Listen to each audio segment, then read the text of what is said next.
Howdy friends, welcome back to the Triple H Show, Holly's Hunting Habit, Campfire Stories Edition.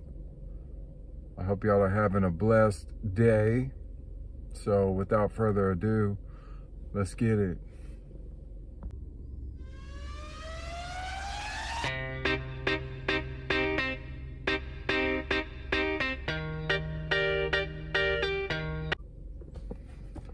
All right, so last week we covered my first cellmate, Clifford Wynn as we called him, and you know, the reason he was locked up.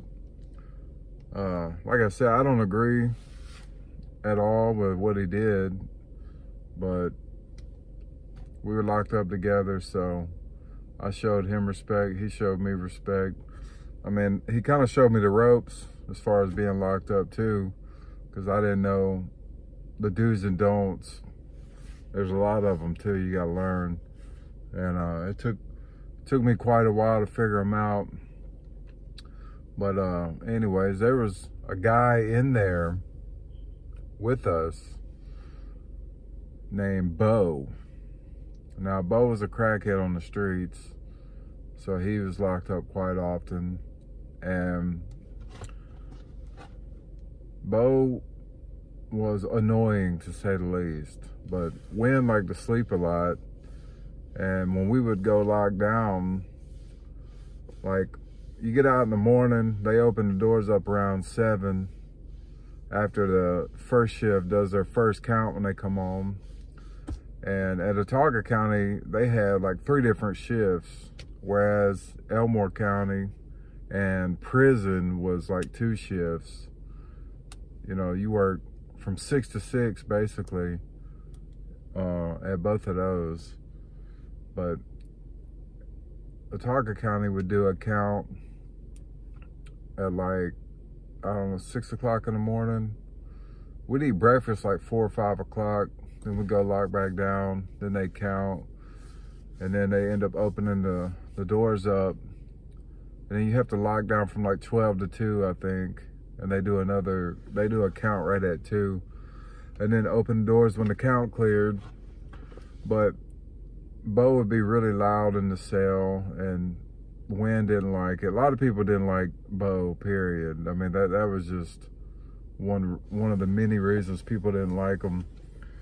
But the power of suggestion is real, because a lot of people express their displeasure or dislike of Bo, and it affected me. On top of him just being, you know, obviously annoying and loud.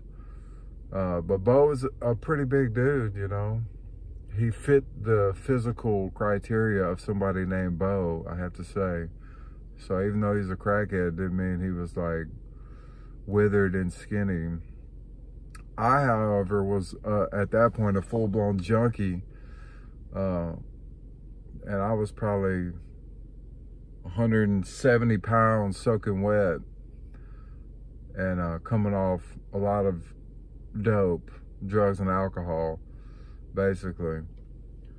And so anyways, one day we're at the table, or let me back up. One night, I had been there for about a week, and so I'm starting to feel a little better, but I'm still, you know, easily angered, still ain't worked processing emotions or any of that like I need to be doing. I didn't learn to do any of that until I got saved. I got into recovery, and, you know, try to figure out why I do what I do. And when something happens, I process through my emotions before just reacting on impulse. But I was far from it at this point, let's just say. So I'm about a week in, and a dude comes in that night, and he's tweaked all the way out. He's been up for like 3 days, and we talk a little bit, but he's like, I'm not gonna be able to sleep. I'm definitely not gonna be able to eat, because obviously jailhouse food is garbage, and even if it was all right, I couldn't eat because I'm, you know, I'm getting it right now. That's how amphetamine takes the appetite, to say the least. But so I was like, all right, well, just give me your tray in the morning. That'll be cool. So they call for breakfast the next morning. We go to the table, and I grab my tray, sit down, and I'm eating. And dude comes by, and he gives me his tray. Well, Bo is sitting at the table, and he starts shooting off at his mouth something about halving or sharing the tray with him. And I'm just looking, and I realize he's talking to me, but I don't say nothing. And I make it a point to eat the entire tray, both of them right in front of him. But that was my mistake, you know, because in jail, that was him trying me, basically, disrespecting me, saying stuff. And so this goes back to the fact that one of the reasons I didn't like Bo is because I had heard he liked to try the white boys that come in there, especially the ones, he's a big black dude. So the ones that come in there and, you know, they got to stay an extended period of time, you know, 30 days or more, then they got their family sending them money and they can get stored, you know. Once you're in there, you get money put on your books. You can order food and hygiene, deodorant, soap, but you can also order honey buns and coffee and noodles, ramen noodles type stuff, which is just really a staple of the jailhouse, what is the word I'm looking for? Economy.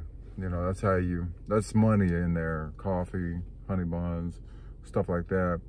So I had heard he liked to try, you know, white boys, asked him for stuff, and then, you know, basically start demanding it. But so that's what was happening right there at the breakfast table, and I didn't realize it. Like I said, I was new and didn't quite understand what was going on. I mean, I knew what he was asking, but I was like, I didn't respond. And that probably wasn't a good idea, but it did piss me off, don't get me wrong.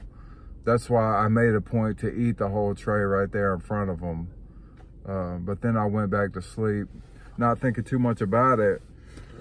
And so we talked about it a little bit in my cell after we woke up, probably during lockdown, you know. Went back to the cell, went to sleep, woke up, made it to that little first portion of the day, and then went back to lockdown around 12 o'clock. And then that's probably where I discussed it with Wynn and my other cellie. And so then we come out after lockdown, and I'm wanting to play cards. Spades is a big thing, and a lot of drama unfolds at the spade table. That's why a lot of people avoid cards, because a lot of crap talking happens and high emotion /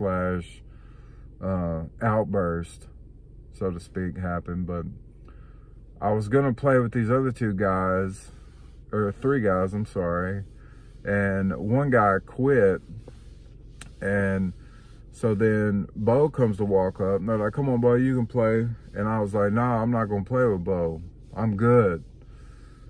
And I go sit down at the end of the table that they're playing on, and Bo goes to popping off at the mouth again. And at this time, I done been pumped up by my cellmate. I have experienced his, you know, his mouth in regards to me, and I don't even really know the dude. But I don't remember what he said, but I know it was very disrespectful. All I said was, I'm good, I don't want to play, you know. And he goes to saying mother effing this and that. And let's just say my impulse got the best of me, because I don't remember what I said, but I do remember I was like, mother, and I slammed on the table and jumped up, and boom, boom, I hit Wynn with a two-piece, just on impulse, you know.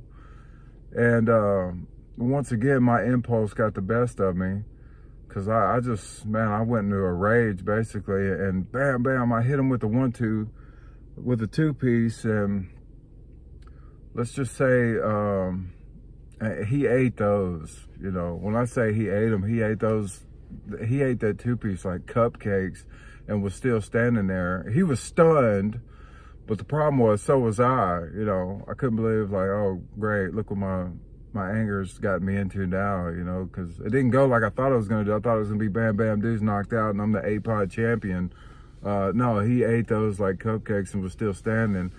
So I did bust his lip. I saw later and heard, but basically we locked up at that point because we were both stunned, and we started tussling, and Bo was much stronger than me. So he ends up, we lock up like this, and he actually he's got an arm around mine, and we're like this, and we go back.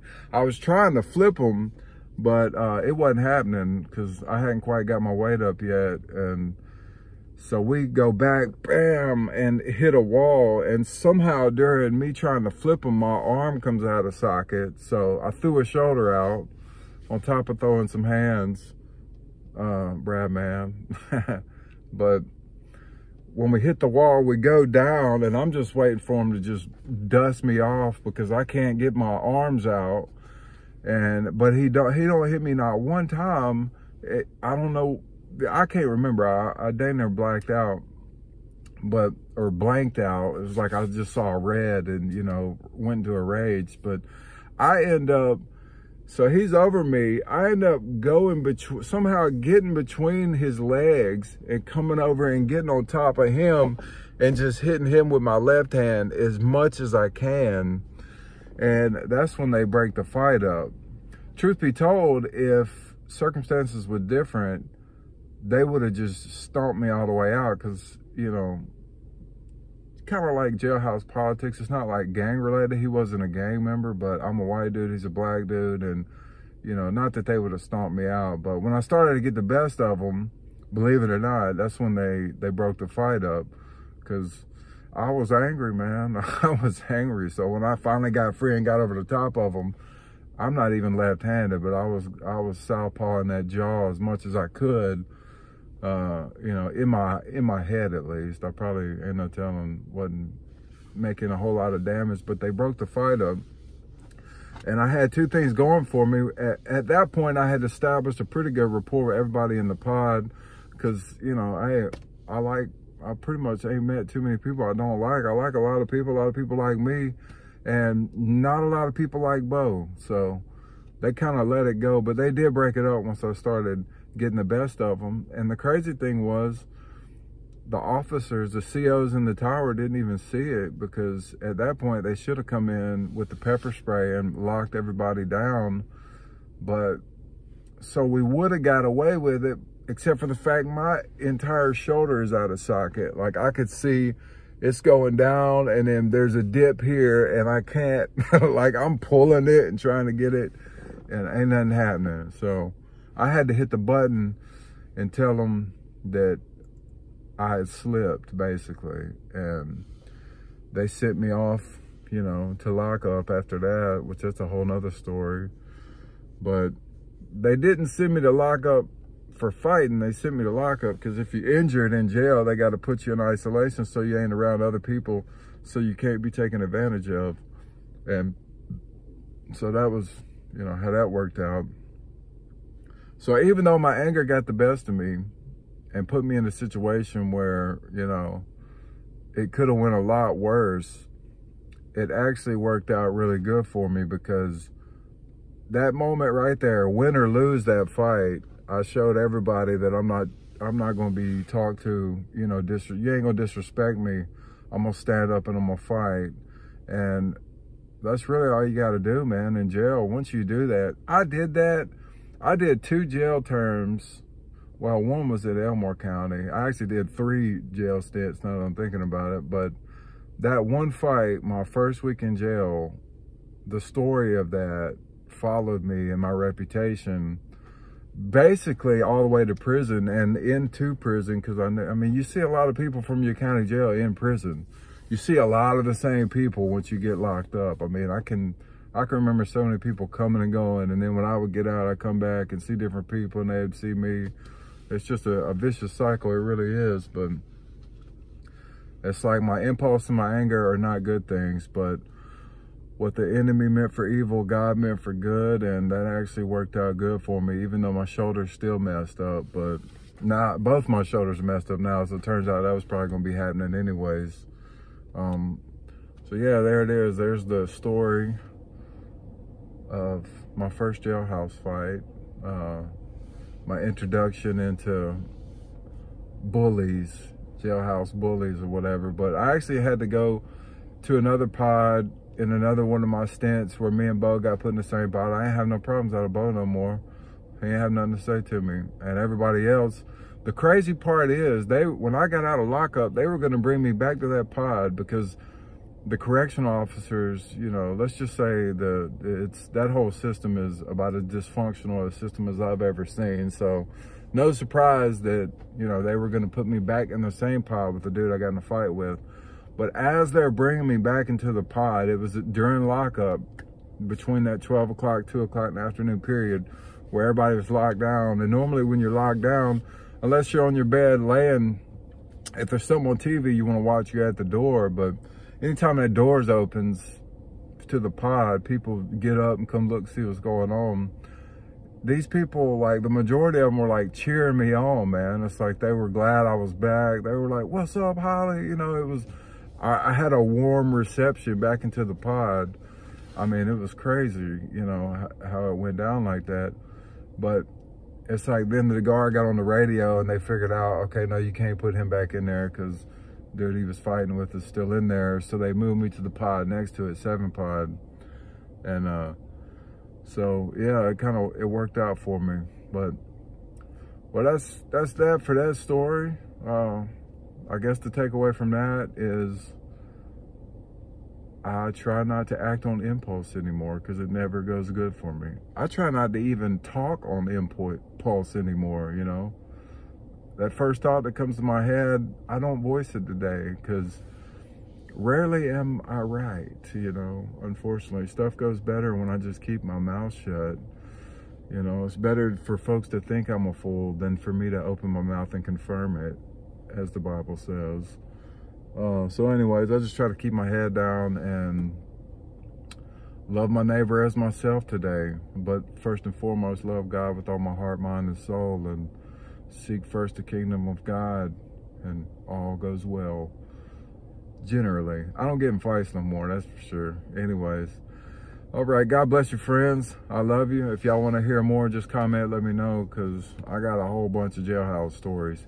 Campfire stories. These seem to be the most interesting though. So I definitely don't got a lot of deer hunting stories. I mean, I do, but not from this phase of my life, because last year I didn't kill any deer. I don't even think I scared any deer last year. So maybe this year I'm gonna check them game cameras in a couple weeks. Me and my wife gonna go scouting together, hang out, and maybe we'll see something and I can update y'all on that. I will update y'all on that. Alrighty, I love y'all. See y'all later.